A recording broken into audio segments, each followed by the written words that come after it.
Good morning, good afternoon, and welcome everyone to today's webinar, Town Hall and Straw Poll, a webinar about APC's decision to withdraw from merger talks with ACPE. I'm Andrew Andreska, Project Coordinator for Transforming Chaplaincy, and we are delighted you could all join us. We'd like to wish a happy Shavuot to our Jewish friends and colleagues who could not join us live for this event. Some housekeeping instructions off the top. You are listening in using your computer speaker system by default and are muted. Should you have any technical questions regarding your audio or visual, please type those into the chat box located in the platform's dashboard. You will have the opportunity to submit text questions to our presenters at any time by typing those questions into the questions pane of the same control panel. And with that, I would like to introduce Dr. George Fichette, Director of Transforming Chaplaincy.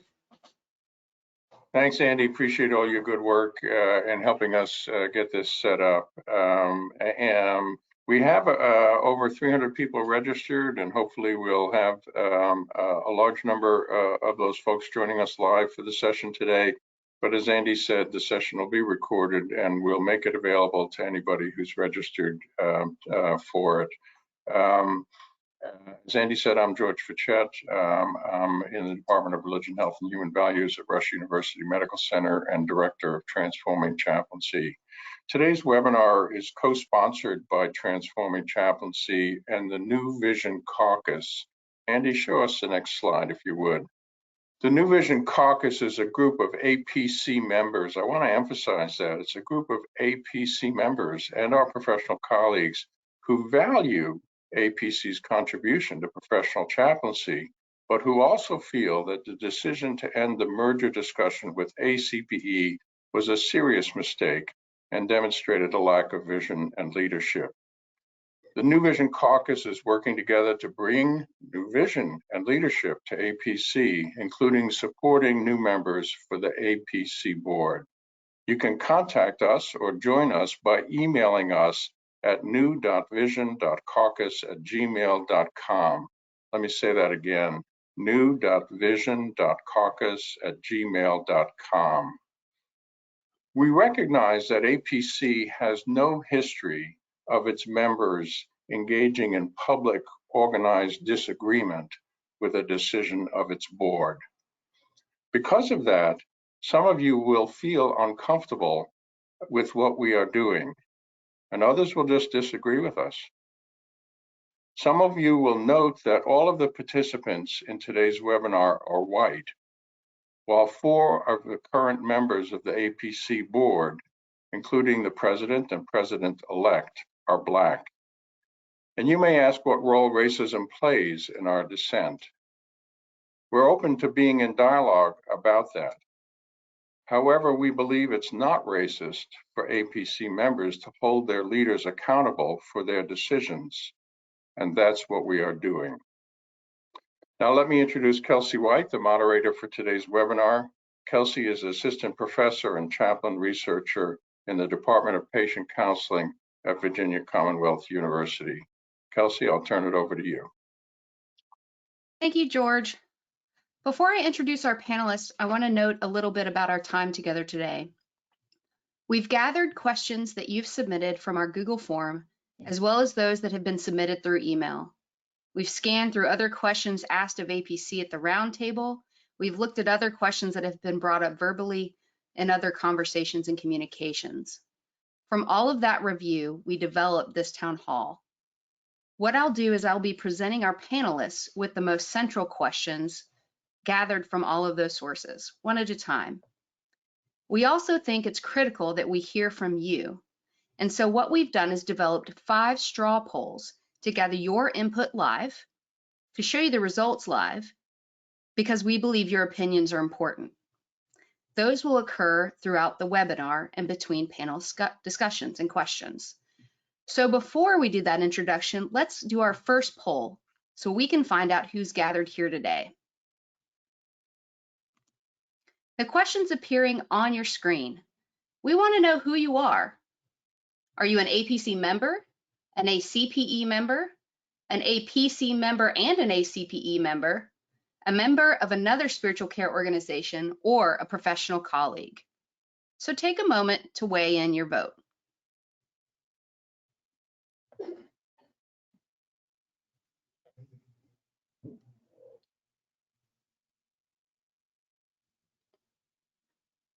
Great. Now here's the results. Most of the folks present on our call today are APC members, about 54%, and the next largest proportion are APC and ACPE members. Our panel today consists of 5 chaplaincy leaders who have vital perspectives on the APC-ACPE merger conversations. Reverend Amy Greene is a CPE educator at the Cleveland Clinic. Reverend Jana Troutman-Miller is a chaplain at St. John's on the Lake.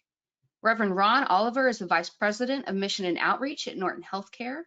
Jon Overvold is the Spiritual Care Manager at New York Presbyterian Hospital.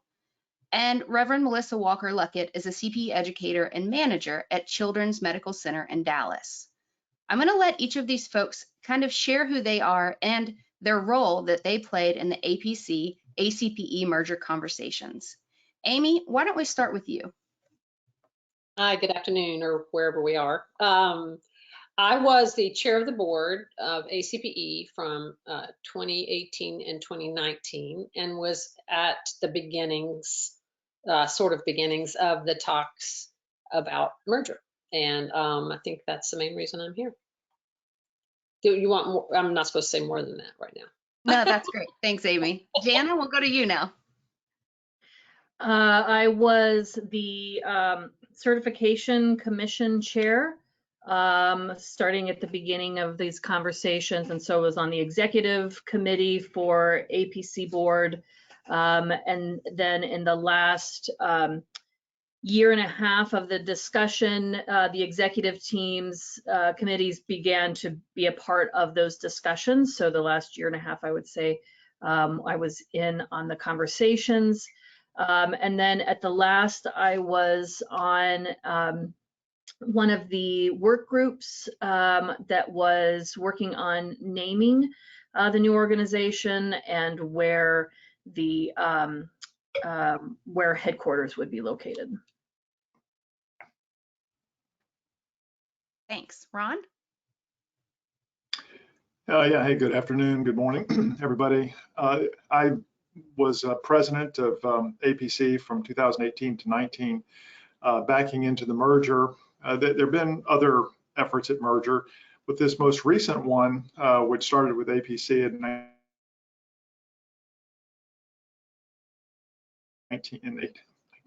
2017,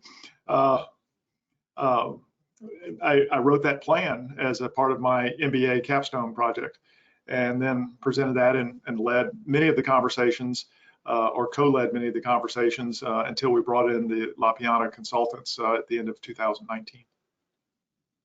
And I continued on at the invitation of the board through October 2020. Thanks, Ron. Jon? Yeah, hi, good afternoon, good morning, everyone. I am the most immediate past president. I finished my term November 1st of 2021, and then actually continued on as chair of the governance work group and worked with Amy Greene from ACPE on the work of that committee. But I was also able to attend 2 in-person merger talks, the one in Dallas and also in Cleveland. And I should go back on the work group for the governance work group. We were working on writing the bylaws for the new organization and then looking at officer terms and succession plan with that. Thank you. And finally, Melissa. Thank you, Kelsey. So I was part of the talks as the chair-elect of the board of the directors for ACPE, and then also as the chair of the board. And I had the pleasure of hosting here at my hospital in Dallas the members of the groups talking APC, NACC, and then NAJC early on in the conversation, as well as ACPE. So that's my involvement. I rotated off the board December 31st of 2021. Thank you. Thanks to each of you all for being here. Before we get into the in-depth questions, Let's start with a poll about the audience's perspective about the merger. Prior to APC's vote to suspend the merger talks, what was your view about the proposed APC-ACPE merger? You can select one of the following. I am a member of APC and I favored the merger. I'm a member of APC and I oppose the merger. I'm a professional colleague and I favored the merger. I'm a professional colleague and I oppose the merger.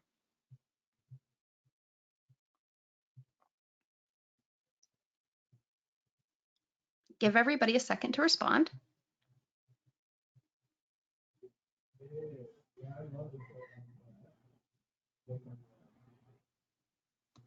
All right, so here's what we've got.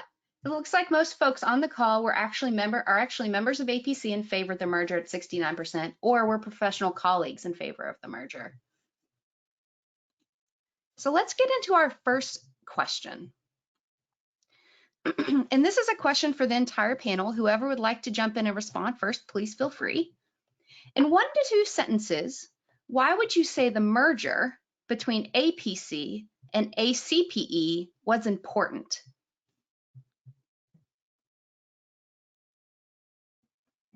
Okay, I'll start. Is that okay?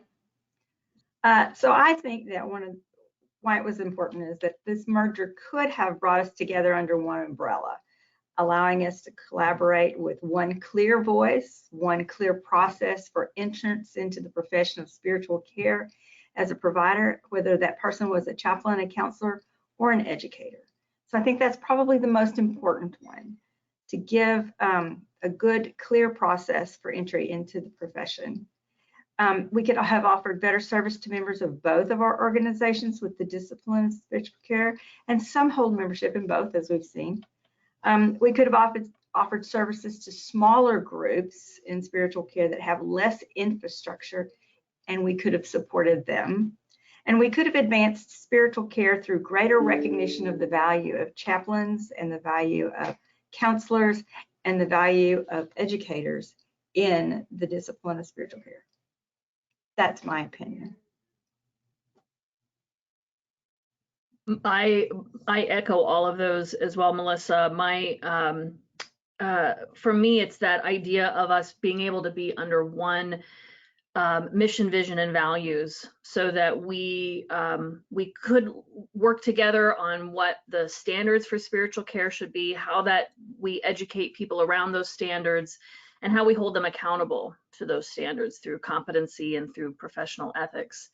And we've done that in the past in different ways, but we always get pulled into our silos because of our mission, vision, and values are just different enough that we have to uphold our own organization's mission. And so to be able to be under one umbrella of a mission, vision, values would have allowed us to really hone in on all of those areas. I would build on what's been said and support all of those statements. I think, as I think of the long history together, we share such core values. I think of who my closest partners are the educators. And I work in the center of a teaching hospital, and I just think the synergy of education and practice, and when they're aligned, they have a huge impact on an organization. When they're not aligned, it gets kind of wonky, but I think for the future of the profession, that merger was really moving in a powerful direction.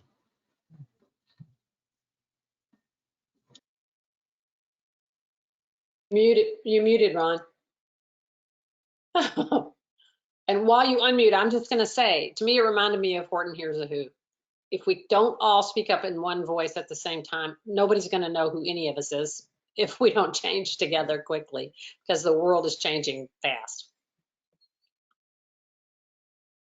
Round two. Without a profession, there is no such thing as a professional. Those are wed. And APC is inextricably embedded in a profession that's on the front end of massive reorienting and in some ways destabilizing change. I'm convinced that APC and ACPE and the other partners could thrive and impact the direction of the profession if we embraced a relationship and were similarly focused in ways that the other panelists have been saying it. What is about to happen is bigger than APC's ability to address on its own. It may be 10 years, it may be longer, but it's going to change, and it's going to change fast, and APC is not built for it. Ron, when you say something's going to change, can you say more about what you're referring to? Sure. Demographic change, the rise of the nuns, seminary enrollment is on the decline. There are business realities with, particularly on the healthcare sector. Now, obviously, there are other sectors that APC touches beyond healthcare, but it is the biggest sector. And changes in healthcare. We had a healthcare chaplain here that in town last week, budget decision gone, just like that. The entire department gone. Those are not, I don't believe, are going to be isolated events, and they've happened before. But there's a lot of change happening both in the marketplace and demographically that we are just not prepared for. Thank you all. We're going to have our next straw poll. And this is primarily for those who are members of APC, but I'm open to other people and participating in this poll. So the question is, how well has APC kept you informed about why they ended the merger discussions with ACPE? You can select not at all informed, slightly informed, moderately informed, very informed, or extremely informed. I'll give you a few seconds to vote on that.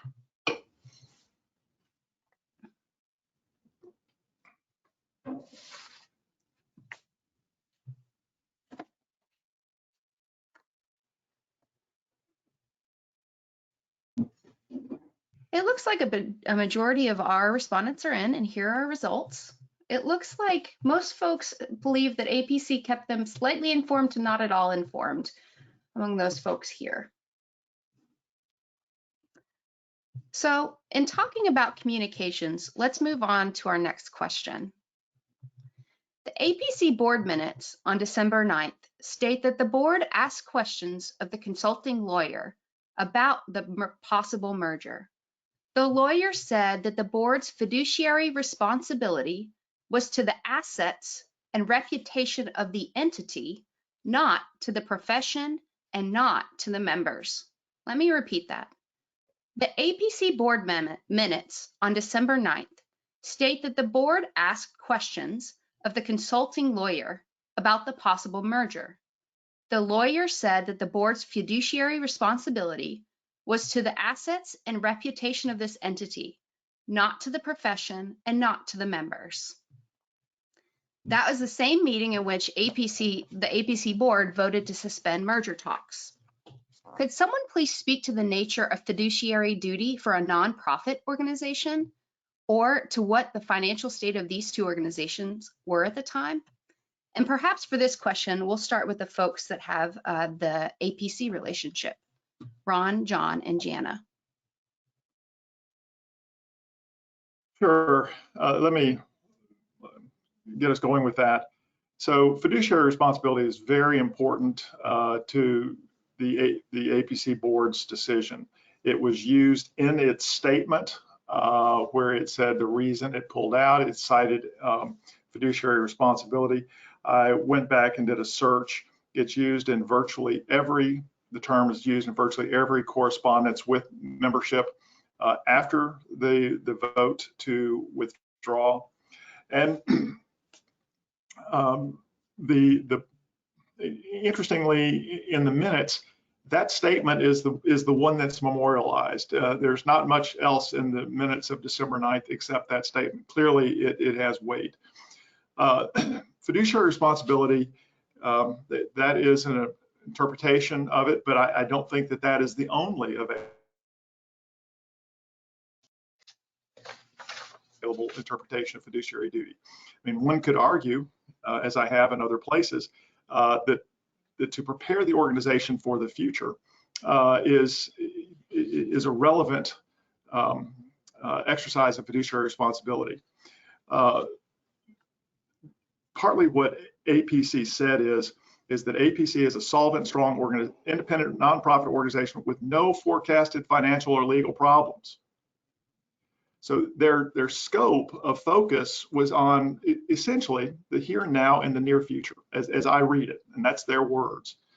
And I'm not sure that attends to the larger horizon of fiduciary duty to maintain a healthy organization. Now, let me just conclude this by saying I absolutely respect the board's ability to make the decision that they need to make, and they've made their decision. Where I have taken have differed with them in writing is on the reasons that they gave for their decision. They have the authority. I respect their authority to make the decision, but as they said why they made the decision, it really didn't meet in many ways the standard of fiduciary duty as I have come to understand it to be.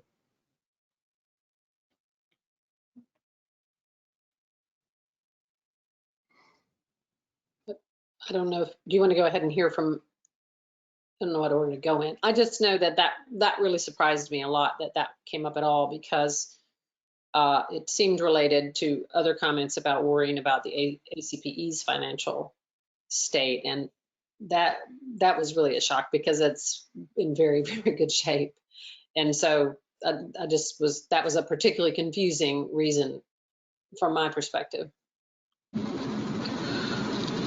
I would add too, I think early in the discussions too, I think there was an appreciation that as we came together, we were very much equals in scope and relative. So the membership of APC is much larger, and we had, certainly positive assets.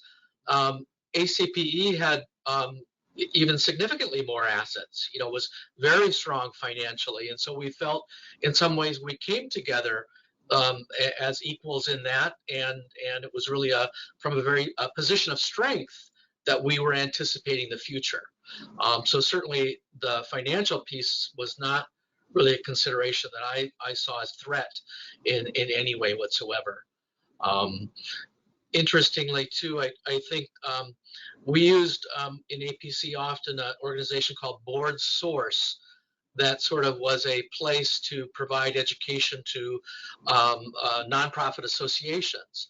And I did a little bit of looking at some of their materials too, and they have some guides about merger, etc., and just talked, not so much, they didn't talk about organizations that needed to perpetuate themselves, but they talked about the need for mission and being mission driven as they look to the future and consider the options of what is in the best interests of the organization, very broadly. So, thanks.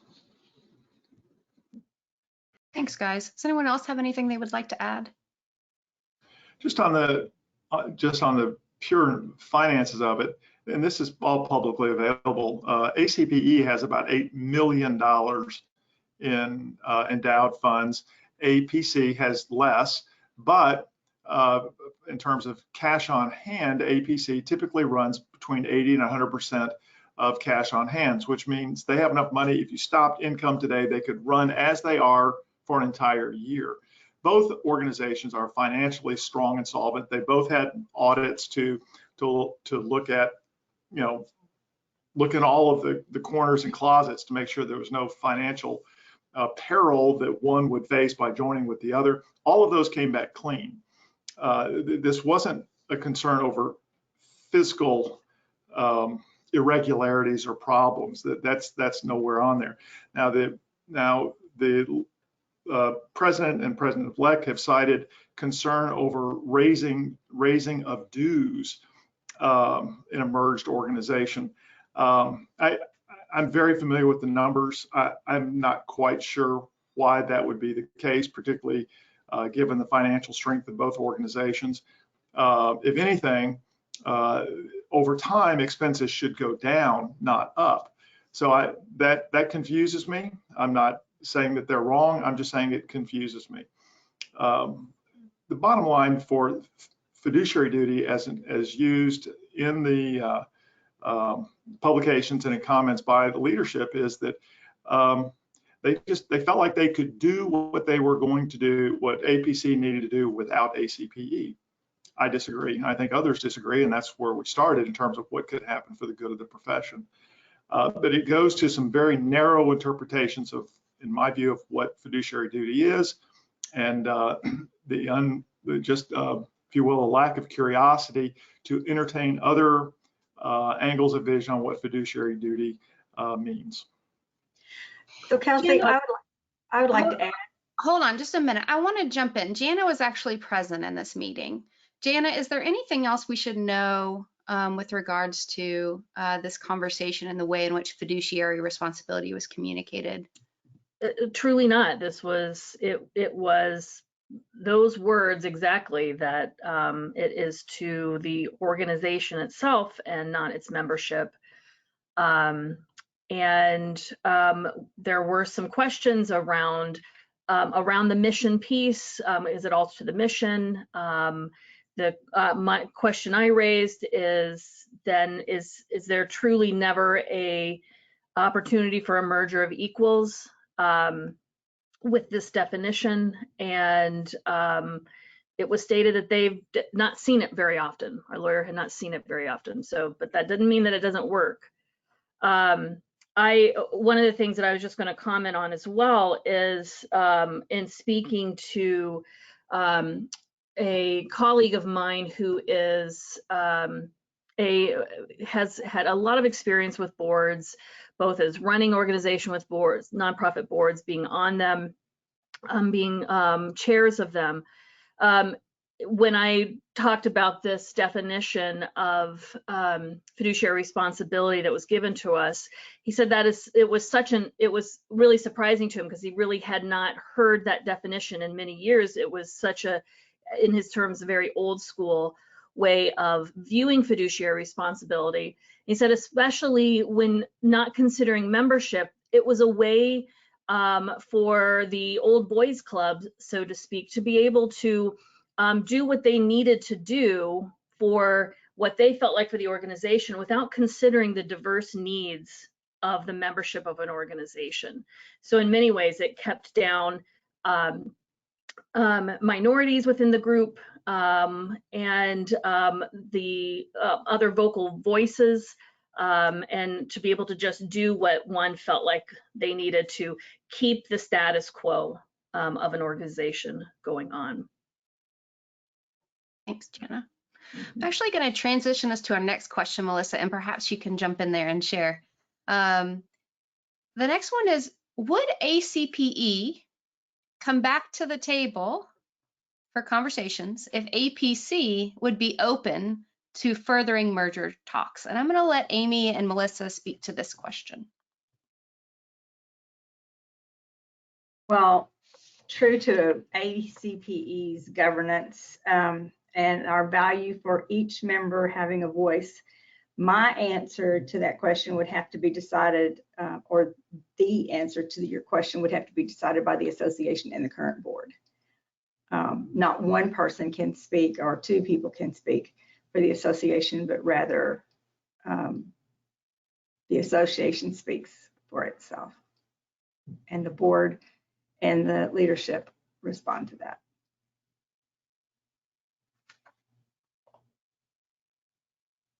I think the only thing I would add to that is that the governance structures are so different. And I think in the implementation team's work, that became clearer and clearer. And how member-driven ACPE really is, how very clear it is that the executive director works for us and is not our boss. That all was getting clearer and clearer and clearer.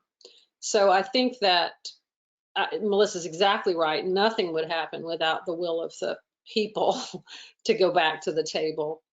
My guess is that the same level of openness and excitement would be somewhere salvageable. I don't know that it would be easy, because this was quite a blow and quite an insult to a ton of work. That's not a technical term, but just really incalculable hours of volunteer time of very, very busy people.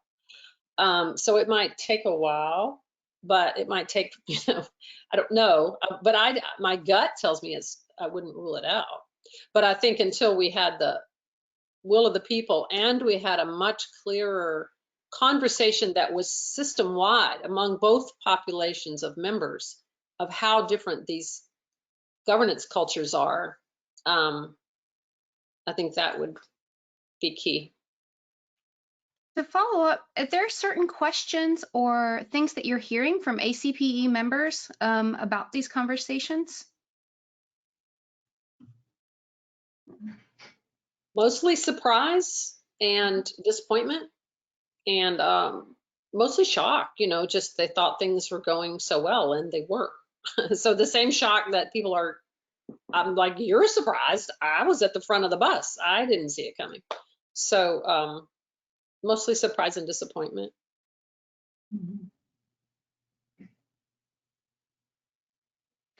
Are there any other things that need to happen to resume merger talks, perhaps from APC's perspective?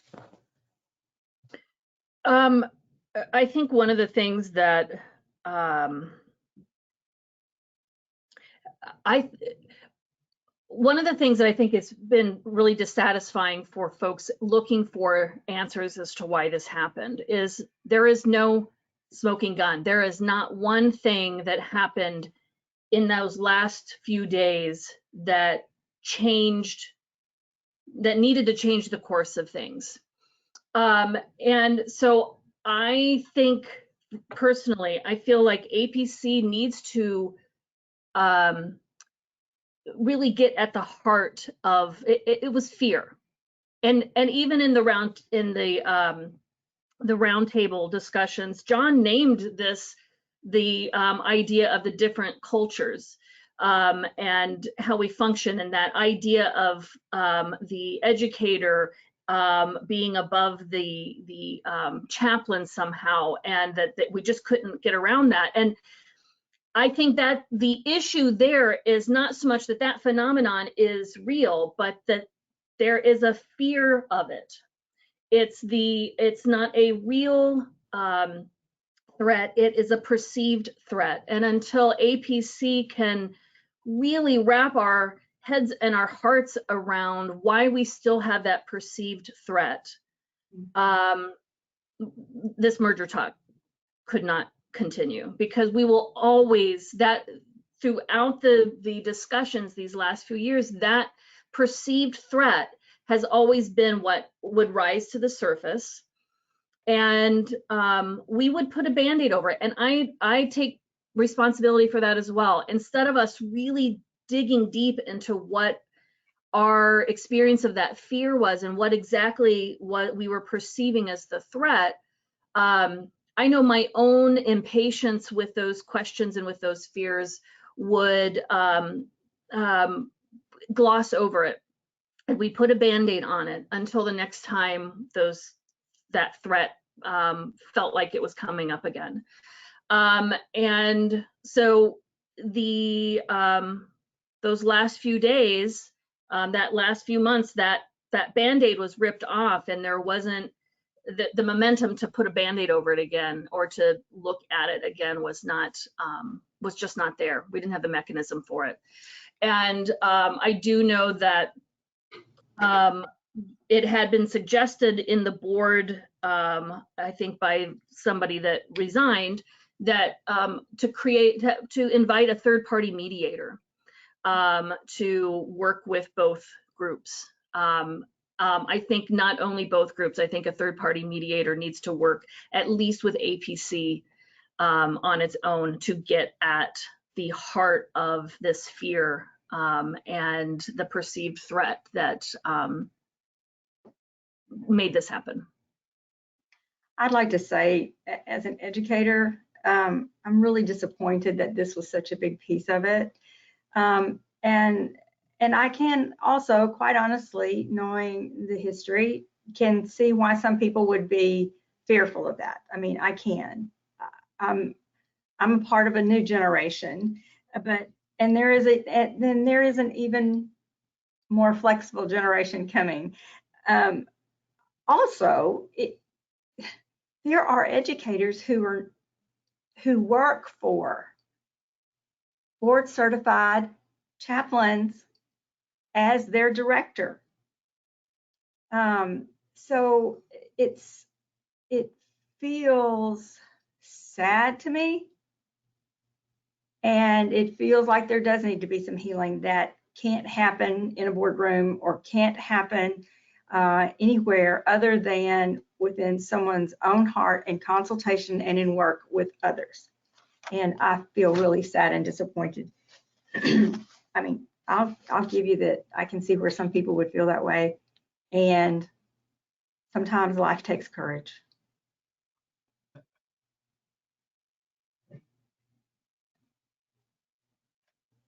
You know, on the issue of cultural differences, so in APC's joint release with ACPE in November, so prior to pulling out, they cited 3 concerns for the merger. They're tucked down at the end of a document. It's very small. One of them is cultural differences in authority, roles, and responsibilities related to CEO and other administrative staff. That was how they framed cultural issues at that point, was the way the 2 organizations' CEOs functioned relative to the organization. Jeffrey and John have since filled that out. The second was communication with membership, which I never understood, and a statement about dues. Those are the 3 concerns that they gave prior to pulling out. Cultural concerns are always an issue when organizations merge, be they healthcare companies. My healthcare company is a not-for-profit, religious-based group, bought 5 for-profit hospitals. Culture problem. It's not the problem, it's how it's addressed that's the issue. And is it insurmountable?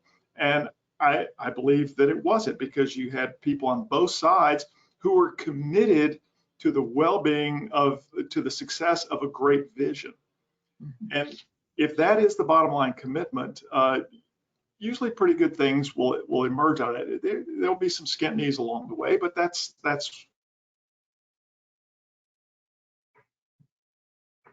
what it is. I felt like only later, after fiduciary duty got taken on, was there more of a shift to this cultural differences. That became the second sort of major pillar of the reasons that the merger was called off. I would also say that. Hold on just a minute, okay. Jana. Yep. I know that cultural differences has actually been one of those things that has come up a lot in conversation, and is actually one of the questions that we were going to discuss. So let me go ahead and ask this for you all to speak to. You know, APC has communicated this both in the roundtable discussion as well as in communications with membership, that the differences in culture between the 2 organizations were the reasons and prohibited the continuation of these merger conversations. So what are those differences in culture? I know Ron started to talk about that, but could you all say a little more concretely how these 2 organizations differed in cultures? One part seriously was, I think, governance. The governance of ACPE is very broadly spread. Members of ACPE can be part of leadership. What they have to do is put their name in, they self-nominate, and then they talk with the Leadership Development Committee about what they hope to do in those places or in those leadership roles in the different areas. And every committee, every commission, the board, every one of those groups are elected from a ballot of more than 1 people that have self-nominated and have been able to get on the ballot. That is a big thing when you look at the difference in how many people that are on the board and how they got there versus the other, you know. So that's a really big piece of culture. That would have been a real hard thing for ACPE to move to a governance more like APCs, because we're very participatory. And Amy's got something to say. I just want to add to that, that our president and vice president terms are longer, and there's more chance to onboard and really understand the leadership role that is, rather than, as I came to look at it, it seemed that the person in the presidential role had even less ability to sort of comprehend the bigger picture over time in a way that to my opinion, I'm just going to say it, I think the executive director had way more power in our sister organization. And I think that was something that made me kind of anxious, and probably others. I think that was a big difference. Which is ironic, because that my answer to this was that our perceived threat was the exact opposite, that we felt like, APC felt like the board had more control of things, and the CEO and the staff answered to us more than they did. Because I'm just going to say it, they saw Trace, because Trace was so out there and so vocal about things. They felt that Trace was the voice and did his own thing. Whereas Pat does not have much of a voice out in public. And so the perception then is that that the board is the one leading it. So again, and there's the difference, Jana. Yep. Pat has a very strong voice in the board, maybe not in the membership, but she has a very strong voice in the board. Trace gets it back from the board. Trace gets it back from the membership. I mean, the guy, he's out there, but he's taking the punches back about it. He's out there because that's what we pay him to do. And he goes in our direction and our discretion. So it sounds like there's some operational differences among the leadership between the two organizations. Are there any other places where culture can really maybe what APC was referring to, or other tensions you all could envision being connected to this rationale?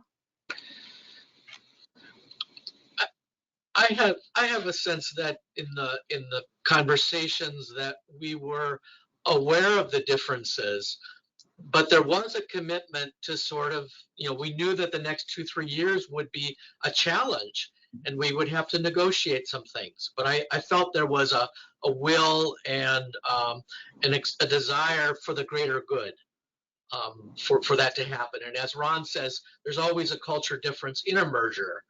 And you move towards the new entity, in hope, in that way. I think one of the things too that it was,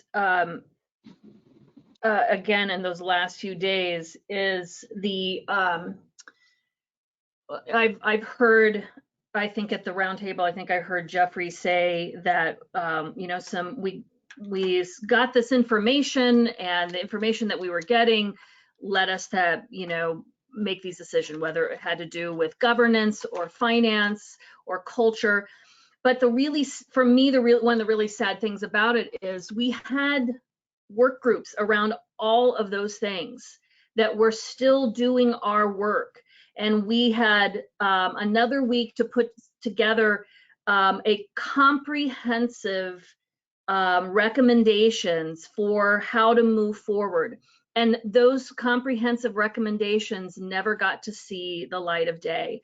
So the board did not have a full picture of what we were dealing with when we voted on this. We were still a week out of that. Now, we could have gotten those things, and that may have given us a picture of, maybe we're not ready for this. But the fact that we voted on this before the work of these folks was accomplished, that's part of the devastating thing for me too. And I just want to add, the third party was the consultants, La Piana. They were incredibly good. And Yes. that was part of the excitement that I think all of us felt in implementation, was just no one was advocating that to be Mr. or Mrs. ACPE or Mr. or Mrs. APC. It was going to be a true partnership of equals.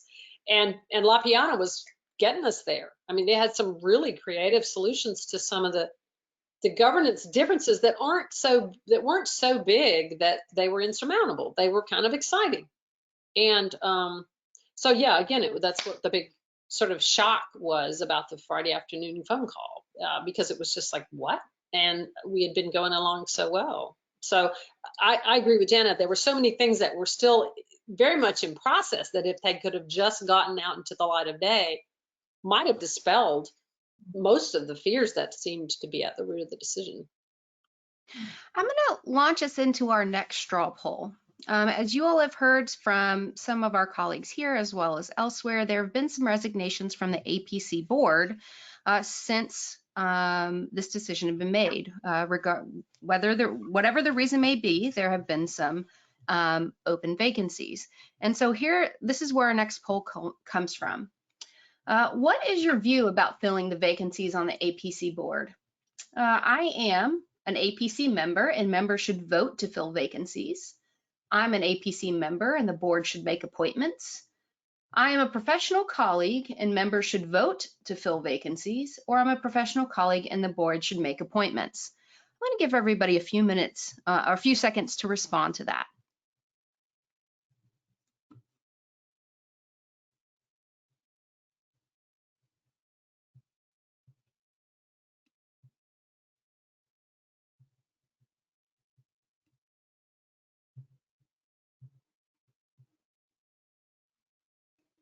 All right, it looks like most people have voted, and here are our results. Both among our professional colleagues as well as APC members, a majority feel that the members should vote to fill the vacancies. Just briefly, can anyone speak to how vacancies are filled on the APC board? It is, folks can nominate themselves, and or people can nominate them as well, and those names go to the nomination committee, who vets them and then does interviews with the folks, and I think they then make recommendations that they would then go on a slate that we do have to approve the slate, but it's not a, I think that once the slate is out, the membership can put forward a name with a certain percentage, but that's usually. I think that's sort of the description of the election, the standard election process. I think in the bylaws, vacancies can be appointed by the board in the current process right now. And so far, only one has been filled of the four of us that resigned. Yeah. Jana, when you say a slate, do you mean there's one person for each position? Correct. So it's not a ballot. Correct. Thank you. What role do APC members? Ron, you look like you were going to jump in. I'm always jumping in. I'm reading. I'm having mic trouble, so I'm sorry if that's the case. So the change in the way board members come onto the board through this nominating process, and then it's presented to the membership. These are your board members, unless there is a petition to challenge those. All of that was done in service of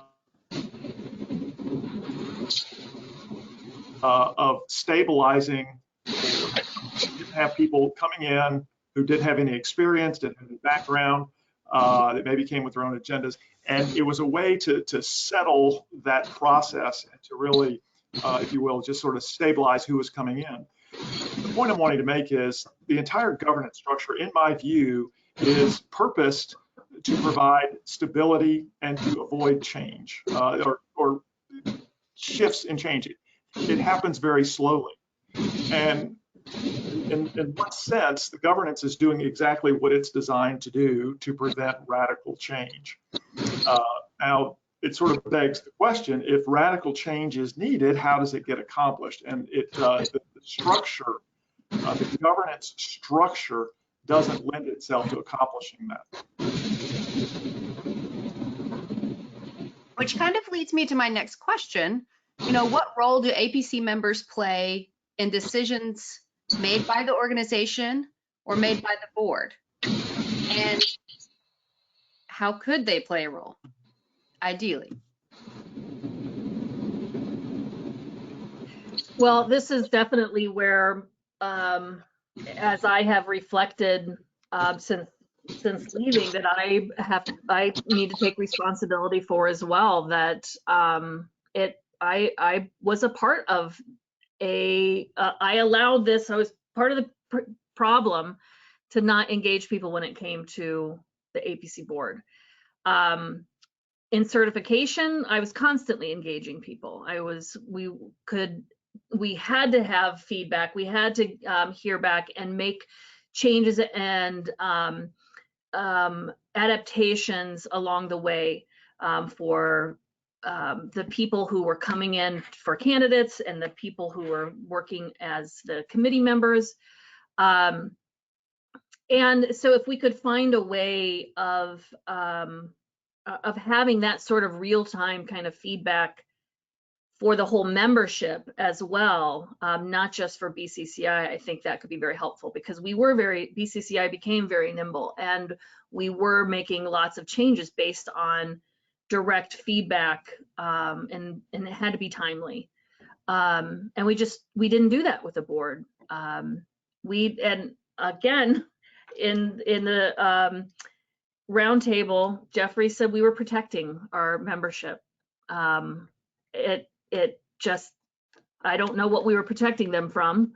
I'm not quite sure where that felt like it was coming from, but there is a paternalism to how the board of APC functions.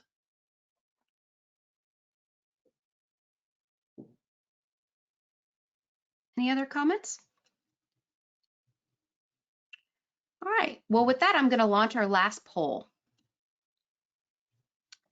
The question is, has the board's decision to end the merger discussions with ACPE changed how you will engage with APC? I am, and you can select one of the following: an APC member and definitely yes, an APC member and definitely no, a professional colleague and definitely yes, a professional colleague and definitely no, or unsure. Please take a second to vote.